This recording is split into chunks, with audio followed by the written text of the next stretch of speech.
नमस्कार, mother's day की इस खास प्रस्तुति में आपका स्वागत है। आपके साथ मैं हूं इरम सिद्दीकी और सबसे पहले आप सबको मदर्स डे की बहुत सारी शुभकामनाएं हमारे डीएनएन परिवार की तरफ से। माँ वो शब्द है जिसमें पूरी कायनात सिमटी हुई होती है। माँ जिसे परिभाषित करना बहुत मुश्किल है क्योंकि ये कई तरह के अर्थों से जुड़ा है। माँ एक स्त्री होती है जो एक बच्चे को जन्म देती है, उसकी देखभाल करती है और उसे बड़ा करती है। माँ एक वो स्त्री होती है जो बच्चे को प्यार और ममता से पालती है और उसका हर तरह से ख्याल रखती है। माँ वो ममता का सागर भी कहा जाता है क्योंकि वो अपने बच्चे के लिए हमेशा तैयार और उसकी हर जरूरत का ध्यान रखती है। मदर्स डे के इस खास दिन पर हम कुछ ऐसी ही माताओं से आपको मिलवाने वाले हैं, उनके जीवन, उनके अनुभव भी साझा करेंगे। तो आज हमारे साथ मौजूद है पुलिस अधिकारी और डीएसपी रेल और अंतर्राष्ट्रीय जूडो खिलाड़ी बिट्टू शर्मा जी। आपका बहुत स्वागत है।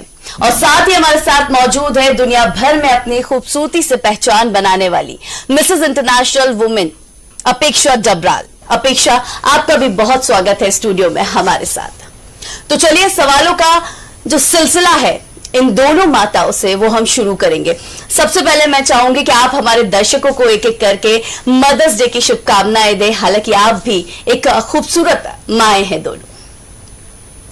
मेरा नाम बिट्टू शर्मा, मैं डिप्टी एसपी रेल हूँ अभी भोपाल में, और एज ए मदर मैं सभी माताओं को शुभकामना देना चाहती हूँ मदर्स डे के। हाय एवरीबॉडी, मेरा नाम अपेक्षा डबराल है। मैं मिसेस मध्य प्रदेश हूँ 2022 की, मिसेस इंडिया हूँ 2023 की और यूनिवर्सल वुमेन इंडिया हूँ 2024 की। लेकिन एक मदर हूँ 24 घंटे 365 डेज। शायद बिट्टू जी भी एग्री करेंगे कि जब हम अपने बच्चों के पास होते हैं तो हमारी नेचुरल फीलिंग्स सामने आती हैं और वो एक दिन के सेलिब्रेशन से नहीं होती हैं। वो जब हम अपने बच्चे को अपने सामने देखते हैं, जो हमारे शरीर का एक बहुत इंपॉर्टेंट पार्ट है, हमारे सामने धड़कता है, तब मदर्स डे अच्छे से सेलिब्रेट किया जा सकता है। तो आप सबको मदर्स डे की बहुत बहुत शुभकामनाएं। तो बिल्कुल चलिए सवाल और जवाब का जो सिलसिला है इस खूबसूरत दिन में वो हम शुरू करते हैं। बिट्टू जी, सबसे पहला सवाल आपसे, क्योंकि जिस तरीके से देखा जाए आप एक पुलिस अधिकारी हैं, पुलिस वर्दी में इस वक्त बैठी हैं, एक माँ भी हैं, क्या रहा सफर, कैसा रहा सफर, वो हम जानेंगे। हम as a mother, as a police officer, मैं पहले आपके क्वेश्चन को कट कर देती हूँ कि सफर कैसा रहा। सफर खत्म ही नहीं हुआ।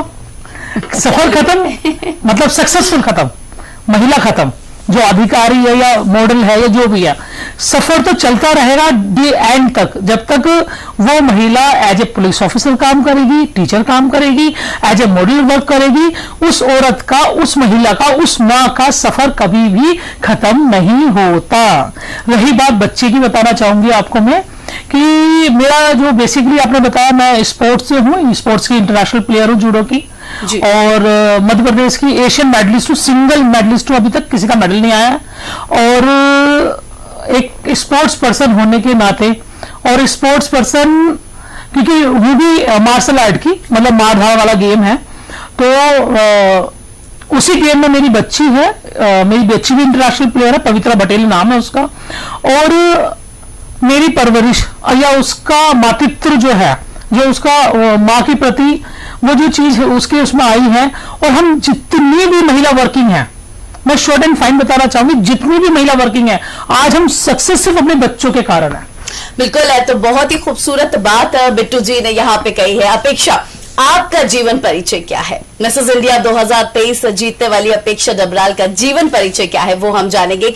जिस तरीके से अभी बिट्टू जी ने कहा कि आज हम जो हैं, आज अगर इस वक्त हम यहाँ बैठे हैं, टीवी स्क्रीन के सामने बैठे हैं और टीवी स्क्रीन पर बैठे हैं, तो आज हम जो हैं वो अपने बच्चों की वजह से हैं। आज हम माँ भी अगर कहला रहे हैं तो अपने बच्चों की वजह से है।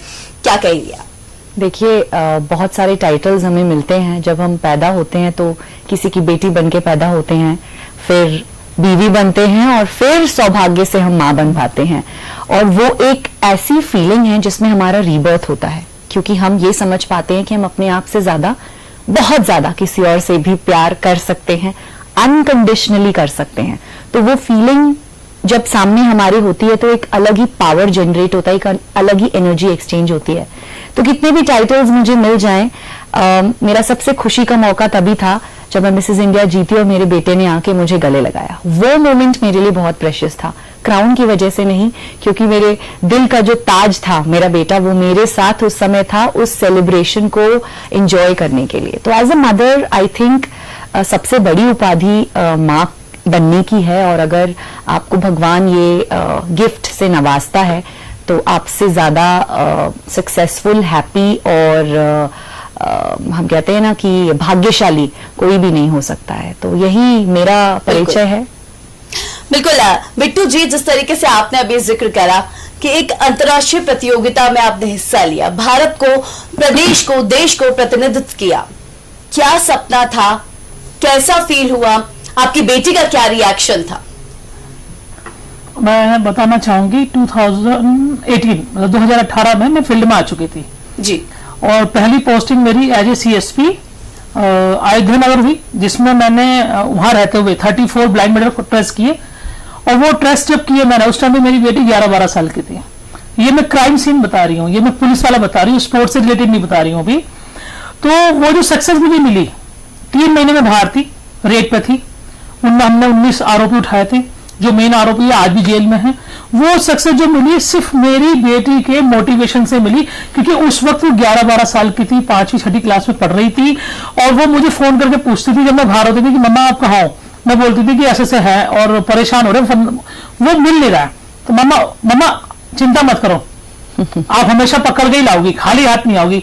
तो वो जो मोटिवेशन था इंटरनल, मतलब कहीं से ऑफिसर कुछ बोल रहा है, कहीं से पत्रकार कुछ बोल रहे हैं, कहीं से कोई, वो जो एक कॉल होता था ना कि आप कर लोगी, आप गई हो तो लेकर ही आओगी, वो मुझे बहुत मोटिवेट करता था। और 2019 में मुझे याद है कि मेरी बेटी को खेलने जाना था नेशनल, तो मुझसे मेरी बेटी बोली मम्मी ऐसा करते हैं आप भी खेल लो। मैंने कहा यार 10 मतलब 15-16 साल मुझे छोड़े हुए हो गए हैं, और मतलब उस टाइम मुझे 8-10 साल ही होंगे। मैंने कहा नहीं, अब मेरी कोई प्रैक्टिस भी नहीं है, कुछ भी नहीं है। वो मुझे जबरन नेशनल खिलाने के लिए लेके गई 2019 में, जब मैं कोतवाली CSP थी, और उसने मुझे मैटो पे वो वाला गेम खिलाया। वो रिलेटेड तो जूडो था, लेकिन क्रॉश नाम है उसका। उसकी कुछ टेक्निक्स चेंज थी, कुछ रूल्स चेंज थे, और उसने मुझे ऐसे बोला जो आपकी जूडो की टेक्निक है वही मारनी है, रूल्स की चिंता मत करो, मैं बोलता रहूंगा बाहर से। और मैं सच में, मैंने अपनी माँ, अपना कोच, अपनी बेटी में ही देखा। मतलब मैं फाइनल बाउट कर रही हूँ, मेरी फाइनल बाउट हरियाणा की एक लड़की थी, उससे मेरी फाइट थी, अनीता से, और बहुत टफ चल रही थी क्योंकि वो कंटिन्यू गेम कर रही थी। और मैं यहां से कोतवाली से CSP की नौकरी करके गई थी उठकर, एक दिन भी मैंने फिटनेस नहीं कर रखी थी। जब मैं जीती हूं ना, तो वो मैटों पर, मतलब उसने मुझे कची बोला कि मैं जीत गई, और मैं मैट से उतर रही थी, वो जो आई है भागकर मेरे पास, और वो आके मेरी गोद में चल गई। मतलब मेरी जितनी हाइट हेल्थ की है वो जो खुशी थी उसकी, मतलब आप विश्वास करो 2019 से लेकर अब तक वो नेशनल इंटरनेशनल खेल रही है, और इतनी ज्यादा मोटिवेट है इन चीजें कि मेरी माँ इस एज में भी कर सकती है तो मैं भी करूंगी। और उसने मुझे नेशनल चैंपियन बना दिया। ये तो 19 की बात थी, अभी मैं 2024 की बताती हूँ। उसकी ट्रेनिंग अभी साई में है वो, तो वो साई में मैं कभी कभी चली जाती थी उसकी ट्रेनिंग देखने के लिए। तो मैं बता देती थी कि ये टेक्निक ऐसे और ऐसे ऐसे से, तो उसको लगता है कि मेरी माँ सबसे ज्यादा इंटेलिजेंट है। मेरी माँ जो मुझे बताती है वो कोई नहीं बता पाता वहां पर। क्योंकि कई बार ऐसा होता है बिट्टू जी, अपेक्षा जी, कि बच्चे अपनी माओ में अपना रोल मॉडल ढूंढते हैं, बिल्कुल, लेकिन कई बार ऐसा होता है, जैसे आप दोनों की ही स्टोरी मैंने सुनी, कि आपने अपनी खुशी, अपनी जीत का श्रेय अपने बच्चों को दिया है। अपेक्षा आप क्या कहेंगी? क्योंकि जिस तरीके की कहानी अभी बिट्टू जी ने हमें बताई कि किस तरीके से एक मोटिवेशन मिलता है जब बच्चे आपको फुल कॉन्फिडेंस देते हैं, एक माँ को कितना मोटिवेट करती है कि और आगे बढ़ो, और तरक्की करो, और आसमान को छुओ। बिल्कुल इरम, आप बिलीव नहीं करेंगे, मैं मिसेस इंडिया के ऑडिशंस जब लेती हूँ, हर एक पार्टिसिपेंट, भारत से हर एक महिला जो मिसेस इंडिया में ऑडिशन करने आती है, भले वो पैजेंट्री बैकग्राउंड से ना हो, उसकी सेकंड या थर्ड लाइन हमेशा यही रहती है, मेरी 9 साल की बेटी ने मुझे मोटिवेट किया, मेरे 11 साल के बेटे ने मुझे मोटिवेट किया कि मम्मी अब आपने हमारे लिए बहुत कुछ कर लिया, अब समय अब आप अपने लिए कुछ करें। तो बच्चे अब रोल रिवर्सल में आ गए हैं, और वो हैं वहां पर हमें मोटिवेट करने के लिए, हमें पुश करने के लिए। अक्सर ऐसा होता है, जैसे आपने इरम कहा, कि हम उनके रोल मॉडल्स रहते हैं। बिल्कुल। लेकिन लाइफ में ऐसे मोमेंट्स जब आते हैं, जैसे बिट्टू जी ने भी कहा, जब उनकी बेटी ने वापस मोटिवेट किया कि आप आए और इंटरनेशनल या नेशनल लेवल वापस प्ले करें, और तब वो इनकी कोच बन गई मेंटली या इमोशनली। सिमिलरली यही सारी चीजें आई थिंक हर एक महिला एक्सपीरियंस कर चुकी होगी, चाहे वो प्यार से जब रोटी भी बनाती है और उसका बच्चा उसे बोलता है मम्मी क्या जबरदस्त फुल्का बनाया है आपने या क्या दाल बनाई है, और उससे जो हमें एक आत्मविश्वास मिलता है कि अरे फर्दर काम करते रहना है, क्योंकि मदरहुड। यही मेरा अगला सवाल था अपेक्षा जी, क्योंकि ये बात तो आप दोनों अपनी अपनी फील्ड में महारत हासिल की हुई है, लेकिन एक आम माँ की क्या, क्योंकि आम माँ घर में रहती है, कई बार ऐसा होता है कि कई लड़कियां अपना करियर छोड़ देती हैं सिर्फ इसी वजह से कि उन्हें अपने बच्चों को पालना पोसना है, उनके लिए आप क्या मैसेज देंगे? बिट्टू जी सबसे पहले आपसे शुरुआत। बस मैं ये बताना चाहूंगी, जैसे प्रेक्षा मैम ने बताया, आपने भी बहुत सारे डेफिनेशंस फीमेल्स के लिए दे दी हैं कि माँ जैसे बेटी, फिर पत्नी और फिर माँ, बेटी से पत्नी तक का सफर और पत्नी से माँ तक का सफर, ये अगर ध्यान से हम देखें, ध्यान से पढ़े तो ये सब त्याग का ही सफर है। हम बता रहे हैं कि हम ये मैडम मोटिवेट होकर कर रही है, हमारे बच्चे जो चाहते हैं हम ये करें, हम कर रहे हैं, हमारे बच्चे इसलिए चाहते हैं, लेकिन जो माएँ अपने बच्चों के लिए समर्पित हैं, बच्चों के लिए कर रही हैं, वो बच्चे आप देखना, जो माँ बिल्कुल लगी हुई है ना बच्चों के लिए, वो बच्चे बहुत ऊपर तक जा रहे हैं। मतलब वो उनको ये लगता है कि हमने कुछ नहीं कर पाए, हम अपनी लाइफ में एज ए बेटी कुछ नहीं कर पाए, एज ए पत्नी कुछ नहीं कर पाए, लेकिन एज ए मदर हम अपने बच्चों को सक्सेस करेंगे। तो वो हर एक माँ, चाहे वो गांव में हो, चाहे शहर में हो, चाहे वो हॉलीवुड में हो, चाहे बॉलीवुड में हो, वो सफल करके ही मानती है उसको, और उनकी बच्चों की सफलता ही उनकी सबसे बड़ी सफलता मानी जाती है। अपेक्षा जी आपसे सेम सवाल। मुझे ऐसा लगता है कि भगवान ने औरत को बहुत नर्चरिंग क्वालिटी के साथ बनाया है। वो जिस चीज पर हाथ रख ले, सीड पर हाथ रख ले तो एक प्लांट बन जाए। तो ये तो एक इनबिल्ट क्वालिटी है ही हमारे अंदर। और जितना महिलाएं अपने आप पे अब फोकस करना शुरू करेंगी, ठीक है, आप फैमिली ओरिएंटेड हैं, आप बच्चों के लिए सब कर रहे हैं, हस्बैंड परिवार सबके लिए कुछ कर रहे हैं, लेकिन दिन में अपने लिए कुछ समय जरूर निकालें, क्योंकि जब आप खुद से मोहब्बत करेंगे, खुद से प्यार करेंगे, खुद का ध्यान रख पाएंगे, तो आप पूरे परिवार का भी ध्यान रख पाएंगे। तो इस चक्र में अपने आप को बिल्कुल ना भूलें, अपनी आइडेंटिटी एक क्रिएट करके रखें। चाहे आप फैंटास्टिक शेफ बने या आप बहुत अच्छे होस्ट बने, कि पार्टीज आपके घर में ही होती हैं, हाउस पार्टीज आपके घर में ही होती हैं, या आप सिलाई कढ़ाई बुनाई बहुत अच्छी करें, कोई एक ऐसी हॉबी लेकर चलें जिसमें आपको अपनी आइडेंटिटी दिखे, जिसमें आप सेल्फ एक्सप्रेस अपने आप को कर पाएं। बिल्कुल, यानी कि बच्चों की परवरिश में एक अहम भूमिका निभाता है माँ का खुश रहना, माँ का मोटिवेटेड रहना, और बिल्कुल हंसी खुशी से रहना, क्योंकि बच्चे जब अपनी माँ को हंसता खेलता देखते हैं तो उनके चेहरे पे भी एक अलग ही मुस्कान आती है। चलिए, ये सारी बातें हुई उन कॉम्पिटिशन्स की, उस दौर की, लेकिन जब एक दौर होता है, जब एक करियर का दौर होता है, ऐसे में जब एक लड़की प्रेग्नेंट होती है, उस टाइम पे काफी कठिनाइयों का सामना करना पड़ता है, और जब वो बच्चे को जन्म दे देती है, उसके बाद उसका करियर, उसका परिवार और उसका वो बच्चा कैसे? बिट्टू जी सवाल आपसे। बहुत कठिन क्वेश्चन कर लिया। चलो कोई बात नहीं, ये भी एक मजेदार क्वेश्चन है, और हो सकता है हम जो क्वेश्चन का आंसर दे रहे हैं उन चीजों को जो महिला देख रही हैं उनको काफी इस चीज से मोटिवेशन मिले। मैं बताना चाहूंगी 2004 में मैं सिंगल पर्सन थी जो न्यूजीलैंड से खेलकर आई थी कॉमनवेल्थ चैंपियनशिप, और मेरा सिल्वर मेडल था। तो हमने बेबी प्लान किया, और वो जो 9 मंथ जब मैं प्रेग्नेंट रही, मतलब मेरी जिंदगी के सबसे हसीन पल थे। 17 अगस्त 2005 जब मैंने अपनी बेटी को जन्म दिया, मैं पूरी तरह से एक औरत बन चुकी थी, माँ बन चुकी थी। मतलब सारे किरदार निभाते एक जो एंड वाला किरदार होता है, जो वो किरदार ऐसा होता है जो बहुत खूबसूरत होता है, हर लड़की को उसका इंतजार होता है, वो एक्चुअली मैं बन गई।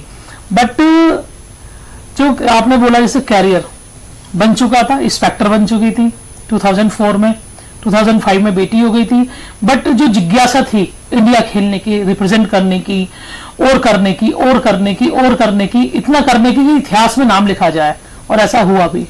मैंने बेटी के होने के बाद 6 मंथ की मेरी बेटी थी, तो क्योंकि मैं बहुत हाई लेवल पे परफॉर्मेंस देकर आई थी, तो मैं ओवर वेट हो गई थी उस वक्त। तो मैंने अपना 48 kg वेट रिड्यूस किया, और मैं वापस इंडिया कैंप्स गई, मैंने ट्रायल दिए, इंडिया कैंप्स गई, मैंने 4 नेशनल खेले बेटी के होने के बाद, चारों में गोल्ड है। एशियन चैंपियनशिप के लिए कॉमनवेल्थ खेला, सब में मेडल है।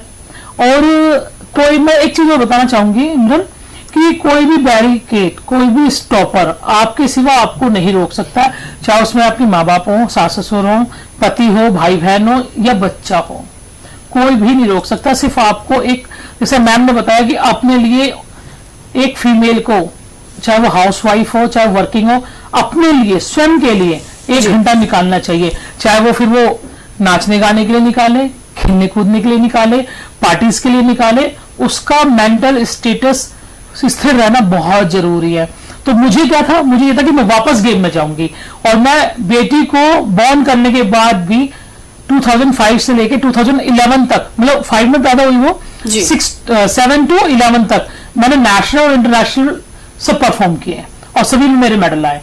मतलब वो जो पीरियड था कि कई बार तो ऐसा होता था कि मुझे खेलने जाना था, मैं बच्चे को पीछे लगा के कैरी बैग में ले जा रही हूँ, आगे बांध के जा रही हूँ, फिर पकड़ा दिया मैंने इसके पापा को, मैं रनिंग कर रही हूँ, वेट ट्रेनिंग कर रही हूँ। तो वो जो पल थे वो मेरी लाइफ के सुनहरे पल थे, वो जिंदगी में कभी भी नहीं भूले जा सकते। अपेक्षा जी, एक बच्चे की परवरिश में, चाहे लड़का हो या लड़की हो, दोनों की परवरिश में कितना अंतर होता है, ये आपसे जानेंगे। देखिए, अगर पुराने टाइम की बात की जाए तो लड़के और लड़की को जेंडर स्पेसिफिक रोल्स में डिफाइन कर दिया गया था कि आप बेटी हैं तो आप पिंक कलर के कपड़े पहने और गुड़िया से खेलें, अगर आप बेटा हैं तो आप कार से खेलेंगे और ज्यादा अपनी स्किन का भी ध्यान न रखें, रफ लुक में रहें, बॉय जैसा दिखना चाहिए। अगर वो रो दे तो कहते थे कि लड़की की तरह मत रो। तो इस तरह की एक अलग परवरिश होती थी। आज भी द वर्ल्ड डिमांड्स कि आप लड़का और लड़की की परवरिश अलग करें, in the sense me being mother of a son, मैं एक बेटे की मां हूं, तो मुझे लगता है मेरी सोसाइटी के प्रति ज्यादा बड़ी रिस्पॉन्सिबिलिटी है कि मैं अपने बेटे को ये समझाऊं कि the opposite gender is also equal and it is gender neutral. अगर माँ खाना बना सकती है तो डैडी भी खाना बना सकते हैं, माँ ऑफिस जा सकती है तो डैडी भी ऑफिस जा सकते हैं, अगर वो दोनों नहीं है तो आप मैनेज कर सकते हैं। तो लड़कों को तो हमें तैयार करना पड़ेगा, क्योंकि हमारी लड़कियां भी बदल रही हैं, वो सेल्फ डिपेंडेंट हो रही हैं, वो फाइनेंशियली इंडिपेंडेंट हो रही हैं, और उस लेडी को केटर करने के लिए एक प्रोग्रेसिव माइंडसेट वाले लड़के की बहुत जरूरत है। तो हमें लड़कों की परवरिश इस तरीके से करनी है कि वो इस टाइप की शिफ्ट जो डायनामिक्स में हो रहा है उसको बहुत अच्छे से मैनेज कर पाएं और टुगेदर एज ए यूनिट वो लोग मैरिज को सक्सेसफुल कर पाएं। बिट्टू जी, आपसे जानूंगी, क्योंकि जिस तरीके से देखा जाए एक फैमिली की बहुत अहमियत रहती है, एक अहम भूमिका रहती है। माँ अगर अपने बच्चे को संभाल रही है, परवरिश कर रही है, तो एक बहुत अहम भूमिका निभाती है फैमिली, उसमें चाहे हस्बैंड हो, आपके सास ससुर हो या आपके खुद के माँ बाप ही क्यों ना हो। ऐसे में आप क्या कहेंगे, क्योंकि अभी जो देखा जाए जॉइंट फैमिलीज नहीं होती हैं, सिर्फ घर में माँ बाप होते हैं, भाई बहन होते हैं, बस। जैसे मैं अपना ही बताना चाहूंगी, मैं ज्वाइंट फैमिली में हूँ, हस्बैंड मेरी सासू माँ और मेरे पापा, मेरी बिटिया, लेकिन फिर भी बहुत छोटी है। मतलब मैं जिस फैमिली से आई हूँ, हम बहुत बड़े परिवार से आए हैं, मेरे 5-6 चाचा चाची, 5-6 भाई बहन, और मेरे बच्चा हुआ, मतलब मेरी भाभी के किसी की बेबी हुआ तो वो कोई भी भाभी की जिठानी दुरानी संभाल लेंगी, और फिर उनको तरह तरह के संस्कार दादी से मिले, बाबा से मिले, ताऊ से मिले, ताई से मिले, और वो संस्कार ऐसे कि वो बच्चों के जहन में उतर जाते हैं, और वो चीज खत्म हो चुकी है। अब न्यूक्लियर फैमिली है, एक हस्बैंड वाइफ, एक बच्चा, दो भी नहीं है, बिल्कुल दो भी नहीं है। अगर लड़का लड़की होगी घर में तो वो समझेगा कि मेरी बहन है, इसको समानता का अधिकार मिलना चाहिए जैसा मुझे मिल रहा है, तभी वो दूसरे के साथ में, उसके साथ जो लड़की आएगी उसको वैसे समानता का अधिकार दे पाएगा। बट जैसे एक ही बेटी है, एक ही बेटा है, इसमें बहुत ज्यादा दिक्कतें आ रही हैं कि भाई हम बता तो देते हैं बच्चे को कि ऐसे करना है वैसे करना है, लेकिन बच्चे जो कॉलेज में, स्कूल में जाते हैं, जो देखते हैं अपने आसपास, वही आजकल ज्यादा वही सीखते हैं बस। क्योंकि हम लोग free of second, free of day, free of hours का टाइम देते हैं। कितनी देर बच्चे, हम कितनी देर बात करते हैं बच्चे से अपनी, या फिर कोई भी। बिल्कुल। अपेक्षा जी, एक आखिरी मैसेज हर उस माँ के लिए, चाहे वो वर्किंग हो, नॉन वर्किंग हो, चाहे वो कैसी भी माँ हो, लेकिन माँ होती है। अपने बच्चे के लिए एक माँ एक अहम भूमिका, सिर्फ अक्षर ही नहीं है, ये एक, इसमें पूरी दुनिया सिमटी हुई है। क्या कहेंगे? देखिए, मुझे ऐसा लगता है प्रेगनेंसी एक बहुत ही चैलेंजिंग फेज है। आपका फिजिकल, मेंटल और इमोशनल तीनों तरीके से बदलाव होता है। तो आप सबसे पहले ये देखें कि आप बॉडी के हिसाब से फिट हैं कि नहीं, एक स्पेसिफिक टाइम फ्रेम में अपनी लाइफ को मैनेज करें और प्रेग्नेंट हों। इसके अलावा आपका नॉलेज होना बहुत जरूरी है।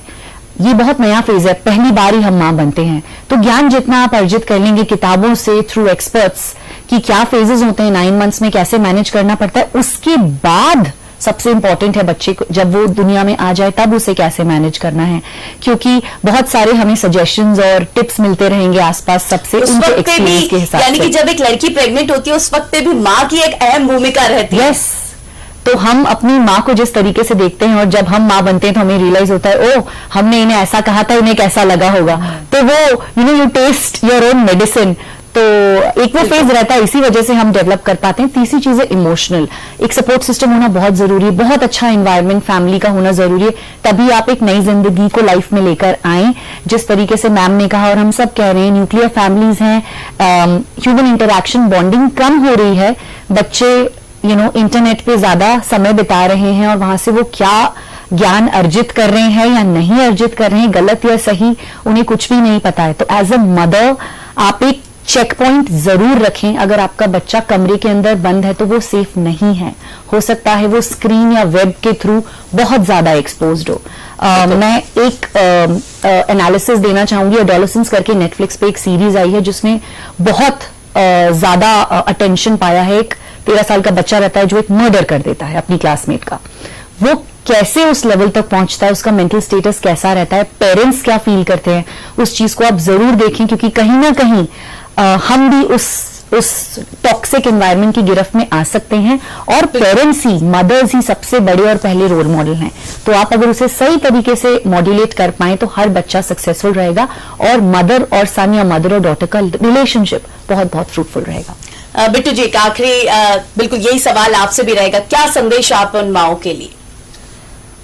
मेरी तरफ से सिर्फ एक ही संदेश है कि किसी भी फील्ड में या हाउसवाइफ कोई माँ है, सबसे पहले उसको फैमिली का ध्यान रखने के लिए बताया जाता है। वो रखती भी है, उसे नहीं बताया तो भी रखती है वो। बट आज के युग में क्या है कि बहुत सारे बच्चे, जैसे मैम के, मेरे बच्चे हमसे हमें मोटिवेट कर रहे हैं, हमें यहाँ तक पहुंचा रहे हैं, सभी बच्चे ऐसे नहीं है। बिल्कुल, इसलिए नहीं है, मैंने देखा है कि घर में 5 लोग बैठे हैं, एक सोफे पे, एक बेड पर, एक वो, पांचों मोबाइल में लगे हुए हैं। तो पांचों अपनी जिंदगी किसमें जी रहे हैं? मोबाइल में। एज ए मदर आप सबका ख्याल रखें, क्योंकि आप ब्रह्म हो, ब्रह्मस्त्र हो, अन्नपूर्णा हो घर की, लेकिन अपने लिए भी, अपने खुद के आत्मसम्मान के लिए भी कुछ करें और अपने लिए करें, सिर्फ अपने लिए करें। बच्चे, पति, पत्नी, समाज, सब कुछ आपके पास है, सब चीजें अपने पास हैं, और अपना ख्याल रखें, तब आप उन लोगों का ख्याल रख पाओगे। बहुत सारी माँ ऐसी हैं कि खाना बनाती बनाती अटैक से गिर रही हैं, और कि कुछ ने अगर जिम जाना शुरू करा तो वो ट्रेडमिल पे चली, वहां अटैक आ गया। तो मेरा कहने का मतलब ये नौबत नहीं आए माओ को। जो भी माएँ हैं, जो घरों में हैं या ऑफिस में, अपना ध्यान रखेंगी तब पूरी फैमिली का ध्यान रख पाएंगी, अपने बच्चे का ध्यान रख पाएंगी। यही बताना चाहूंगी सर। बिल्कुल, चलिए, बहुत खूबसूरत और बहुत खूबसूरती से इन माओं ने हमें बहुत सी अच्छी बातें बताई हैं। एक कहावत है ना, when God could not go everywhere he created mothers, what a privilege to be a mother. तो बहुत शुक्रिया बिट्टू शर्मा जी आपका भी, अपेक्षा डबराल जी आपका भी बहुत शुक्रिया, और आप दोनों को हमारे डीएनएट परिवार की तरफ से हैप्पी मदर्स डे, और आप सब की तरफ से और हम सब की तरफ से आपको भी हैप्पी मदर्स डे। तो फिलहाल हमारी इस खास पेशकश में इतना ही, हमें दीजिए इजाजत और आप देखते रहिए डीएनएट न्यूज। नमस्कार।